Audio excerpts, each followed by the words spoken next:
কাঁচকলা দিয়ে ডিমের এই তরকারিটা রান্না না করলে বুঝতেই পারতাম না যে কাঁচকলা দিয়ে ডিমের এই রেসিপিটা কতটা সুস্বাদু।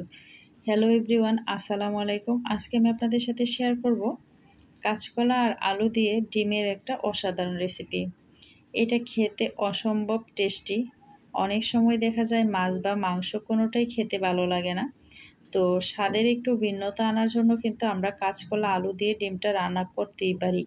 তো চলুন কাঁচকলা আর আলু দিয়ে ডিম কিভাবে রান্না করি সেটা আপনাদের সাথে শেয়ার করি। প্রথমে চুলায় একটা প্যান বসিয়ে দিয়েছি, প্যানের মধ্যে দিয়ে দিয়েছি পরিমাণ মতো তেল। আর তেলটা অবশ্যই প্যানটা গরম হওয়ার পরে দিতে হবে।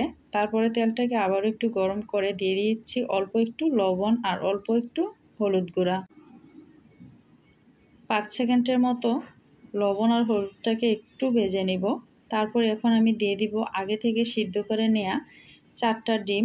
আর ডিমটা সিদ্ধ করার পরে আমি একটা ছুরির সাহায্যে একটু কেটে দিয়েছি, এতে করে ডিমটা যখন ভাজবো তখন আর ডিমটা ফেটে যাবে না। তো ডিমটা ভেজে নিয়েছি, এখন নামিয়ে নিচ্ছি। এই তেলের মধ্যেই এখন আমি দিয়ে দিচ্ছি একটা পেঁয়াজ কুচি। পেঁয়াজটাকে এখন আমি হালকা একটু ভেজে নিব। তো পেঁয়াজটা ভাজা হয়ে গিয়েছে, এখন আমি দিয়ে দিচ্ছি সবগুলো মশলা। 1 চা চামচ আদা পেস্ট, 1 চা চামচ রসুন পেস্ট, 1/2 চা চামচ হলুদ গুঁড়া, 1/2 চা চামচ লাল মরিচের গুঁড়া, 1/2 চা চামচ ধনিয়ার গুঁড়া, 1/2 চা চামচ জিরার গুঁড়া আর স্বাদ মতো লবণ।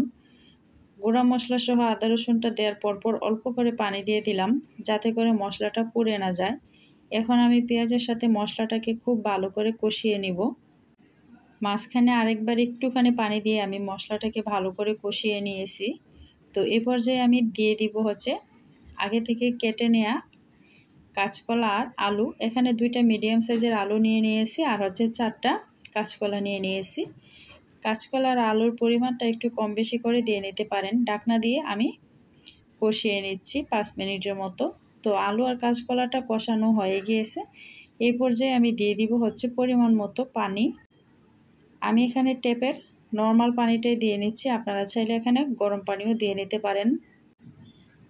তো আমি এখানে পানিটা দিয়ে নিয়েছি আর এখন দিয়ে দিচ্ছি ভেজে নেওয়া ডিমগুলো। তো ডিমের বাটিটা ধুয়ে আমি আরেকটু পানি দিয়ে দিব। এখানে পানিটা আপনার ঝোলের পরিমাণটা কতটুকু ঘন রাখতে চান সেই মাপে দিয়ে নেবেন। এখন ঢাকনা দিয়ে অপেক্ষা করব রান্না হওয়া পর্যন্ত। তো 10 মিনিট আমি চুলাটা হাই হিটে রেখে রান্না করে নিয়েছি। তারপর ঢাকনাটা খুলে 10 মিনিট পর চুলার আঁচটা একদম লো করে দিয়েছি। তারপরে এইভাবে আমি চুলার উপরে আরও 5 মিনিট রেখে দিব। তো রান্নাটা কিন্তু হয়ে গেছে, আলু কাঁচকলাটাও সিদ্ধ হয়ে গেছে। এই পর্যায়ে লবণটা দেখে নিয়েছি, লবণটাও ঠিক আছে। অনেকেই হয়তো বা জানে না যে কাঁচকলা ডিম দিয়ে খাওয়া যায়, কারণ অনেকেই আছে যে কাঁচকলা শুধু ইলিশ মাছের সাথেই ভালো লাগে। তবে একবার হলো ট্রাই করার অনুরোধ রইল কাঁচকলা আর আলু দিয়ে ডিমের এই রেসিপিটা। এটা খেতে অনেক বেশি সুস্বাদু হয়। তো একটা আলু ভেঙে দেখে নিয়েছি আর কাঁচকলাটা তো সিদ্ধ হয়েই গিয়েছে। তো এইভাবে 5 মিনিট রেখে আমি চুলার আঁচটা বন্ধ করে দিব। গ্রেভিটা যখন অনেকটাই ঘন হয়ে আসবে সেই পর্যায়ে আমি চুলাটা একদম বন্ধ করে তারপরে সার্ভ করে নিব। আশা করি এই রেসিপিটা আপনাদের ভালো লেগেছে। যদি ভালো লেগে থাকে আমার চ্যানেলটা সাবস্ক্রাইব করে সাথে থাকা বেল আইকনটা অল করে দিবেন। সবাই ভালো থাকবেন, সুস্থ থাকবেন। সেই পর্যন্ত সবাইকে আল্লাহ হাফেজ, আসসালামু আলাইকুম।